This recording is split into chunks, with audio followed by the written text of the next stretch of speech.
trabaho na ay Pero mapalangga. antay kayo. Tingnan niyo itong balitan to.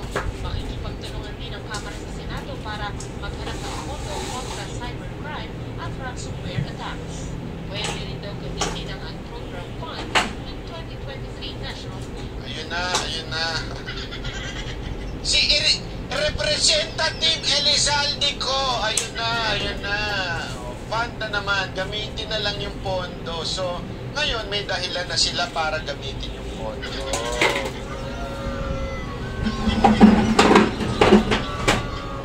Utot nyo, amoy hininga. Totoo. Diba? So, it's all about money na naman. Para meron tayong dahilan. Sabi ko sa inyo, pag may problema, may crisis, merong solusyon. Pag may solusyon, merong makikinabang. Bagamat iniimbestigahan pa ng DICT o Department of Information and Communication Technology kung may nanakaw na dito sa pag-hack ng website ng Kongreso. May pinagsinabay ng pinag-suspensyahan. Just from the word is Tagalog, so I suspect that these are the mga hackers. Mga local hacker din ang pinag-suspensyahan. Tanging mga nag-hack sa GitHub gamit ang sa random. Tingnan nyo ito ha. Itong natagpuan ni SAS. Rugando ito si SAS. Masyadong tinik talaga ito sa Congress. Buti na lang nasa China ka na SAS. Pero tinik talaga ito si SAS. May natagpuan siya ha. Pakinggan nyo si SAS.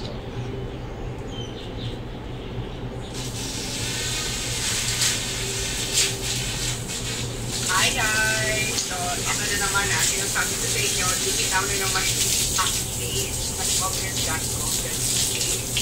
So, this is 9/43, October 15, Sunday, pero time is nice, no? Ito na naman siya.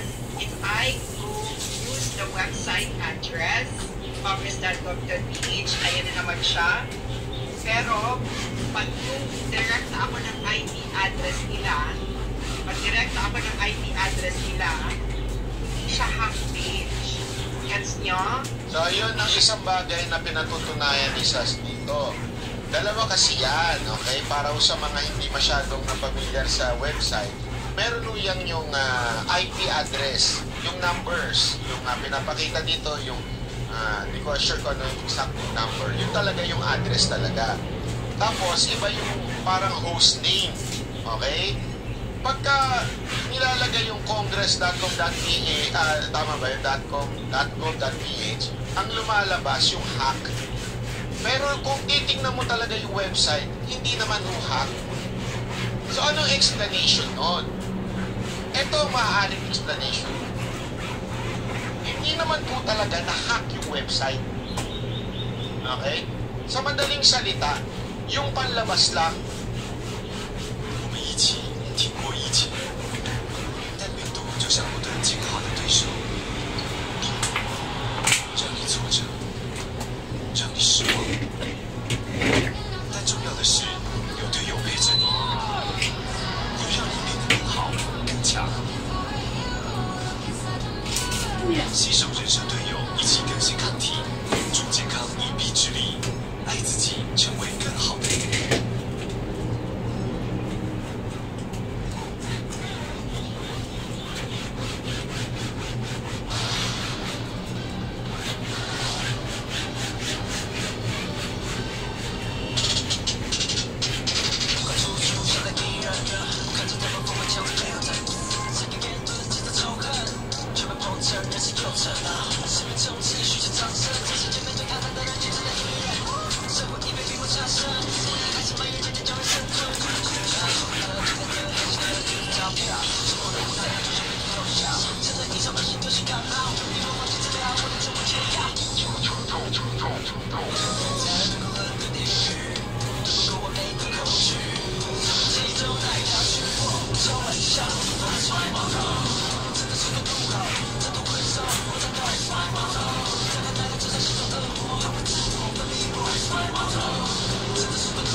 So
Para magmukhang nahak. Parang ganito yan. Diba? Alam mo yung mga bar sa ibang mga bar. Usually nangyayari ito sa Japan. May oras lang sila. Mga umisi doon. May oras lang sila doon eh. Sarado na sila. Pero sa totoo lang, papatayin lang nila yung ilaw sa labas. Papatayin lang nila yung ilaw sa labas. Pero sa loob, may mga nagpa-function pa. Okay? Ganon. So sa madaling salita, parang ganito to. Kunwari lang, sinak sila. So yung panlabas, yung domain name, yung kanilang pangalan lang, kunwari na-hack. Pero hindi talaga na-hack. Naintindihan nyo? So ano ibig sabihin nun? Merong narantado lang. Sa madaling salita, kunwari sarado lang, o kunwari na-hack lang, pero hindi naman na-hack. Para, hindi natin alam. Dahil nga sinabi rin na pumunta. Kailangan naman.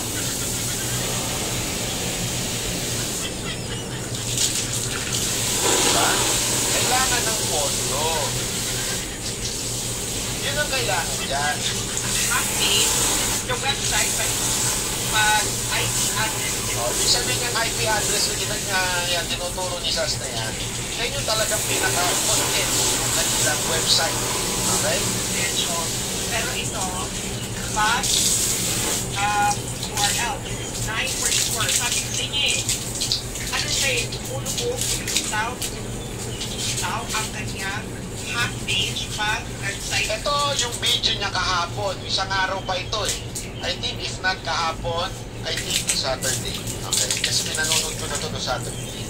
Tapos, yung balita kanina. Page of one page, ito, ayan pa rin siya. Nag-refresh na ako. Diyan pa rin siya. Diba? Diyan pa rin siya. So, ayan o. Diba? So, ayan pa rin siya o.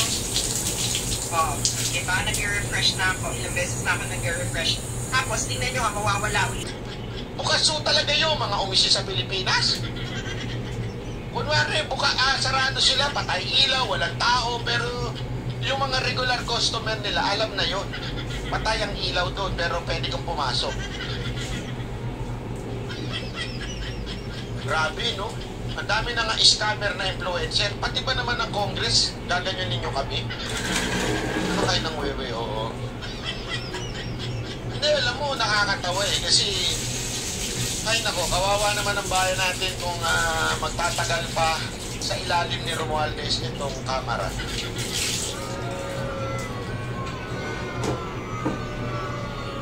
Yun ang totoo. Kawawa talaga ang bayan natin pag magtatagal pa itong si Romualdez dyan. Sana yung mga matitinong congressman, kasi meron naman siguro dyan matitinong congressman. Siguro, hindi lang makapagsalita at hindi lang makapalag as of now. Pero yung mga matitinong pang mga kongresista dyan, sana gumawa kayo ng paraan para mawala yan sa leadership ng Kamara. Alam ko marami nang mainit ang ulo dyan kasi marami sa inyo hindi nabibiyayaan. Yung mga kaibigan lang ang nabibiyayaan. Bangon na kayo. Ha? Kawawa naman. O sana magkanto kayo ni SAS uli, mas masaya kayo kaysa kay Tan. Puno kasi ng insecurity kay SAS yun, no? Hindi ako ganyan, hindi ako mahilig sa... Alam ko naman mas matalino yan si SAS sa akin. Mas matin mo lahat ito. Okay? Panoorin niyo po. At ang bagay, merong consequence. Pag pangit ang ginawa, pangit din ang consequence. Pero pag maganda ang ginawa, may consequence din. So, ito po si Ma'am Ramirez at si Ma'am Tagalog. Ito po yung dalawang, ito yung sinuhulan ng 2,000. Yes. Tama?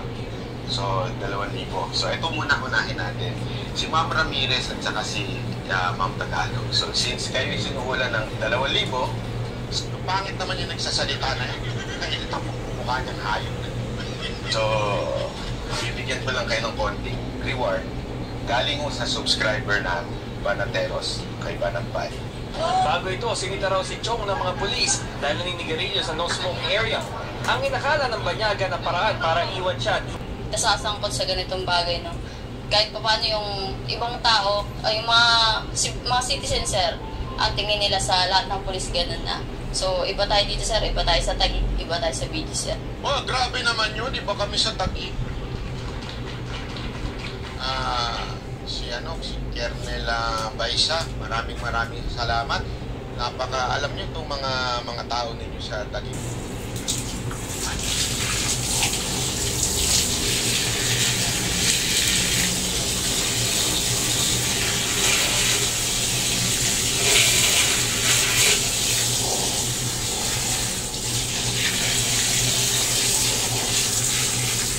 Ayun o, inaabot to. Ayan o, inaabot to. Oh. Kita nyo?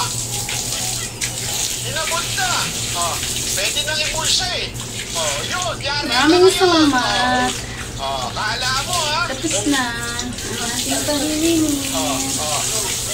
You are under arrest. You are animal. Sabi, biro lang, walang ganon. Oh.